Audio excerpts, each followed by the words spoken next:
What's going on, everybody? Big Dawg Brett. Thanks so much for coming back. We really appreciate you guys tuning in. If this is your first time here, don't forget to hit like and subscribe. I hope you guys enjoy the channel. And today we're going to be talking about how everybody finished in the 2020 recruiting class schedule.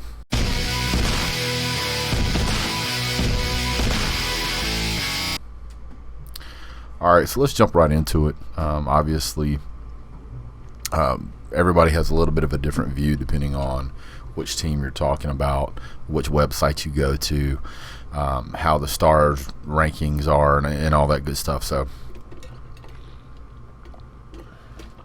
let's do this. If you just go to Google and you type in 2020 football recruiting rankings, you're going to have the 24/7 Sports is going to pop up. That one's pretty popular.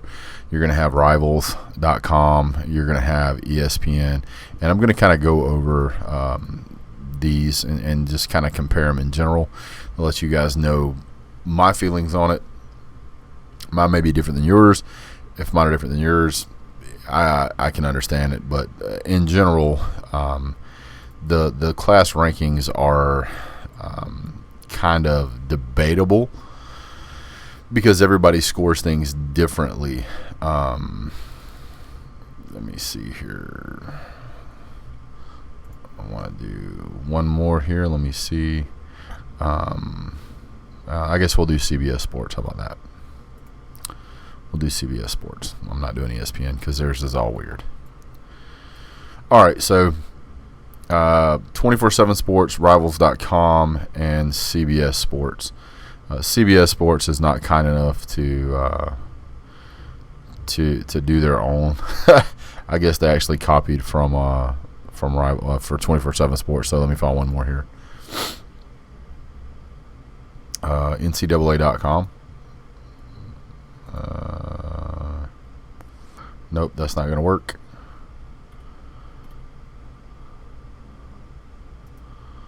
Try this one.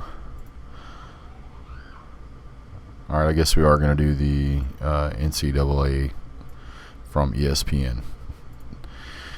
All right, so the numbers kind of bounce around a little bit. So depending on which one you look at determines what your recruiting ranking is. The general consensus is that Rivals is normally pretty good. And 24/7 Sports is pretty accurate. Obviously, if you're one of the top three, a lot of times the teams are really close. So you may see a little bit of a lean one way or the other. Your team may be on top in one category, may not be in the top in the other, in which we're going to go through this. So let's start out with I'm going to start with the ESPN one. The 2020 football class rankings. You got Clemson, Georgia, Alabama, LSU, Ohio State, Texas A&M, Auburn, Florida, Texas, Oklahoma. We'll just go through the top 10 for now. Excuse me. Woo. So then if you jump over to Rivals has Georgia, Clemson, Alabama, LSU, Ohio State, Texas A&M, Tennessee, Florida, Oregon, Auburn. So you can already see hold on. You can already see right out of the gate that there's some differences here. So they have, somehow or another, they've got Texas listed at number 7, and Tennessee listed at number 7 on Rivals, but Tennessee on ESPN is all the way down at number 18. So you can clearly see that not all of these line up. Some of them look at the classes at different ways. Some rank them differently based on points, number of commits. There's a whole number of factors that go into how they gauge these teams out. So if you hear people talking about how their team was the number 1 or number 2 ranked team, and then you look on some website and it says their team was actually 3rd, or their team wasn't 3rd, their team was 15th. Well, it's because of whichever site you looked at, kind of gauged it differently. Florida at 8, Oregon at 9 on Rivals. ESPN has Texas at 9. They do have Florida at 8. They have Texas at 9, Oklahoma at 10. Rivals has Auburn at 8. I mean, and so these things are all over the place. So let's talk about Most people will look at Rivals, and they will look at ESPN as far as being the correction. It will be they'll look at Rivals, and they will look at 24/7 Sports as to what the number one ranking is. I tend to look at Rivals. That's the one I looked at last year. That's the one I look at this year. So that's what I'm going to look at now. But I wanted to give you guys a little bit of substance as to why some people may say it's ranked differently. So if you look at the top 10 for Rivals, it's Georgia, Clemson, Alabama, LSU, Ohio State, Texas A&M, Tennessee somehow, Florida, Oregon, and Auburn. So we've got 1, 2, 3, 4, 5, 6, 7 of the teams in the top 10 are SEC teams. Must be more SEC bias, right? Or maybe it's because these kids know that the NFL takes more players from the SEC than anywhere else, and that's because when these kids get invited to the combine, they actually do really well. So I'm going to go over the top 4 first, and we're going to hear some arguments about one way or the other, who should be top, who should be bottom, whatever. So let's jump into it. Now, Clemson's ranked at number 2. For a while, they were in the number 1 spot. Alabama was in 2nd. Georgia was in 3rd. As things kind of closed out at the end of the year, Georgia was able to make the push for first place. Georgia ended up the season with 25 total recruits, the 5 5-stars, 14 4-stars, and 6 3-stars for an average of 3.96 and a total points of 3,058. When Rivals looks at their scoring, they judge you on total points. It's not judged on your average. It's not judged on your number of 5 stars or 4 stars. Obviously, more in those categories is going to produce higher points overall. So it's typical to see a high-pointed team with many 5 stars. Just the way it goes. So Clemson coming in at 2nd with 23 total commits. I don't think they had as many scholarships to give this year, which is probably why they did end up at 2nd. But they also had 5 5-stars, 11 4-stars, and 7 3-stars. They ended up with 3,036 points. So they were really close to Georgia. Now let's drop down and talk about Alabama. Alabama in the number 3 spot ended up with 4 4-stars. 25 commits, but 4 4-stars. They had just as many as Georgia. They had 17 4-stars, which was 3 more than Georgia, and 4 3-stars, which is 2 less than Georgia. Now, 1 less 5-star, but 3 more 4-stars and 3 less 3-stars. Same amount of commits overall.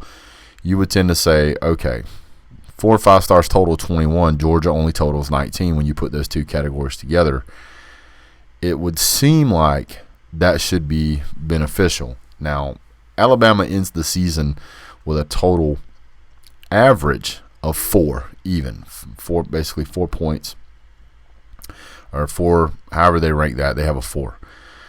The team that comes right behind them on the average is Georgia at 3.96.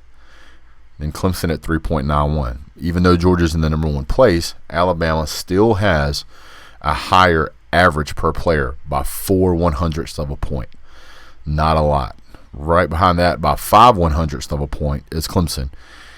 Total points for Alabama was 3,010. So you can see that the line here is razor thin. You're really talking about a 1 commit difference is all you're really talking. 1 5-star commit. 1 5-star commit at Alabama pushes them to the top. 1 more 5-star commit by Alabama pushes them to the top. 1 more 5-star commit at Clemson pushes them to the top. Or 1 less from Georgia would put Georgia in 3rd place. So it's really a 1-player difference. It really is. After that, the numbers start to kind of fall off. So then you've got LSU that comes in at number 4. This is a really strong recruiting class. LSU has done pretty good in recent years as far as recruiting goes. They've always done pretty good. They came away with 2 5-stars, 15 4-stars, 5 3-stars with an average of 3.86, making them the 3rd best, and a total of 28.95 on the total. Ohio State comes in at 25 total commits, 3 5-stars, 12 4-stars, 10. Somehow they signed 10 3-star players. 3.72 average, 27.69 overall on points. And then we're going to jump down to Texas A&M at 24 recruits, 2 5-stars, 14 4-stars. Tennessee at 23 recruits, 1 5-star, which congrats to Tennessee for picking up a 5-star. 13 4-stars. Florida got 2 5-stars and 13 4-stars. Now I'm going to talk about Florida a minute. Now Florida, where do I begin? Florida, I think Florida has maybe 1 or 2 5-stars in recent memory. The 1 5-star they had, I think, last year came from Georgia as a grad transfer, but to actually go out and recruit a real freshman, I think you have to go back quite a ways. I want to say like 2015, and then before that, you have to go way back. Now I may be wrong on that, but I'm pretty sure it's been a long time since they've actually had any 5-stars. So for Dan Mullen to pull in 2 5-stars, 13 4-stars, that's really good for Florida. But there is still a tremendous gap in talent between Florida and Georgia. If they're going to pull 2 5-stars every year, Georgia's going to pull 5 5-stars every year. They're going to pull 13 4s, and we're going to pull 14 4s. It's going to be really, really difficult for Florida to ever catch Georgia. So now,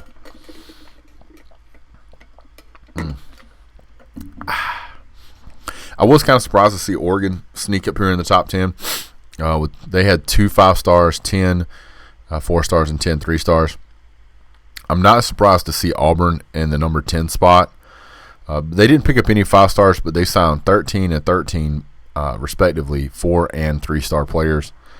Michigan rounding out 11, then Miami at 12, and Texas at 13 with a 5-star. Now from there, and I'm just really going to talk about the 5-star players from here, teams with 5-stars. And you drop down to number 17, South Carolina. South Carolina actually picked up 2 5-stars, which was kind of impressive for them. You got Stanford picked up 1. By the way, South Carolina was team ranking was 17. They went 2 5-stars, 4 4-stars, and 16 3-stars. So Coach Mustamp is trying to develop some talent. Is doing a better job on recruiting than he did last year. Kentucky picks up a 5-star and 8 4-stars. Notre Dame picks up a 5-star and 9 4-stars. And I think that's it. No, Maryland Terrapins picked up 1 5-star, and I think that's it. Yeah, I think that's it. I'm into the 60s now. So why is that important? Well, one of the things I want to point out to you is how it tends to go, and it kind of gets overlooked in the offseason. A lot of SEC teams do pick up the 5-stars. And so when you wonder why there's this bias towards SEC teams being better teams, you really have to go back and look at the recruiting trail, and not many people do that. So when you look at the recruiting trail, you can see that you've got Georgia's in here, Alabama, LSU, Texas A&M, Tennessee, Oregon. Even though Auburn didn't pull up any 5-stars, they still ranked in the top 10. South Carolina, an SEC team, picks up 2 5-stars.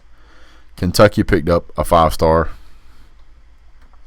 So let's just do this. Let's look at the SEC East. So you've got Georgia, they got 5-stars. You got South Carolina, they picked up some 5-stars. Let's see, Tennessee, they got 5-stars.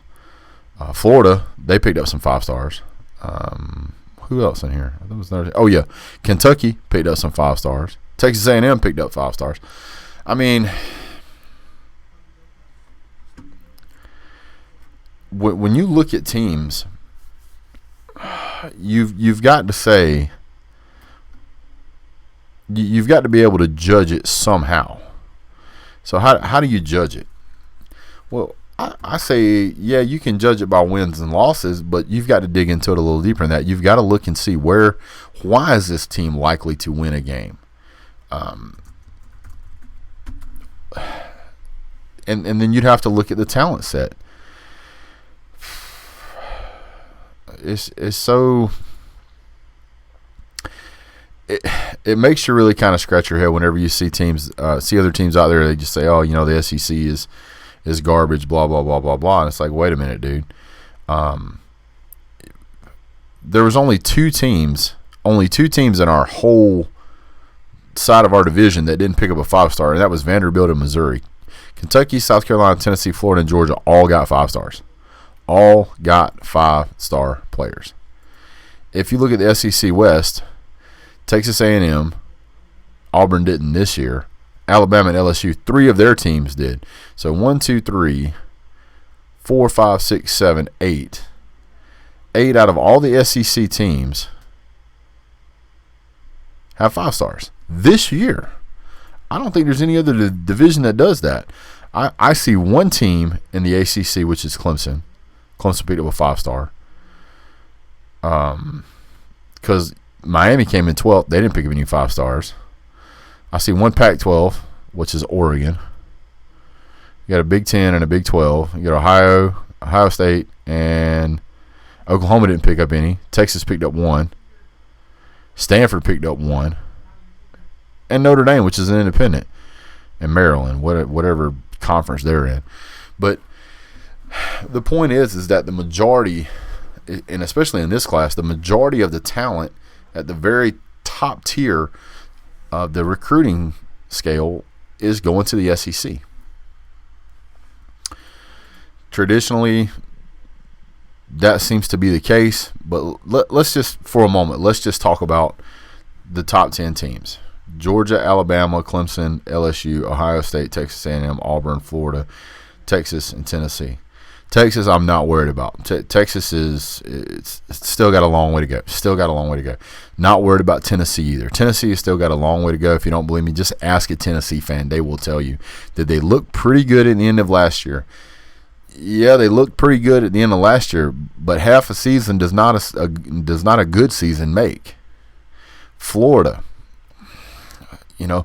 Florida's a team that is still trying to get it together. They're still kind of taking the training wheels off. They're still rebuilding their program. They're getting there. Auburn, I don't think with any amount of talent that you give them, are they ever going to be a championship team? I don't know. I mean, they made it to the SEC championship a couple years ago, and then Georgia beat the fire out of them, which is basically the same thing that LSU did to Georgia last year. So, I mean, Georgia has a couple of playoff appearances or playoff appearance. Auburn doesn't. But with the way Gus Malzahn coaches, I can't really take them seriously as a threat. Texas A&M, I really thought they were going to be better than they were last year. I expected them to win 10 games, and they certainly didn't do that. Ohio State. Now, here is a program that consistently has been able to have a winning season. Golly, I can't remember how many years you have to go back to find an Ohio State game where they didn't have a winning season. But the one thing they did this past year is they took a big step forward from 2019. They finished 14th in 2019 in recruiting. Auburn still finished like 11th. Oregon finished 7th. And it's kind of the same old names. But if you go back to 2018, where did Ohio State end up in recruiting? Number 2, behind Georgia only. Go back to 2017. Ohio State was number 2. You go back to 2016.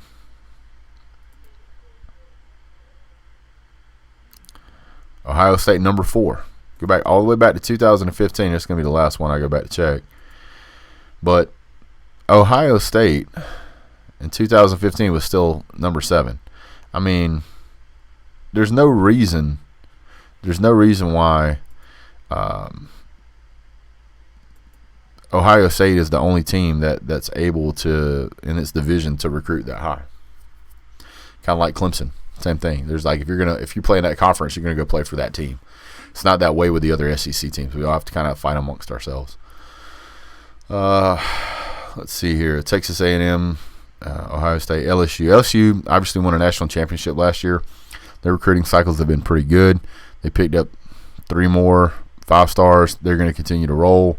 Same thing with Clemson. Same thing with Alabama. Same thing with Georgia. If you look at the top 5 teams, let me check something here real quick.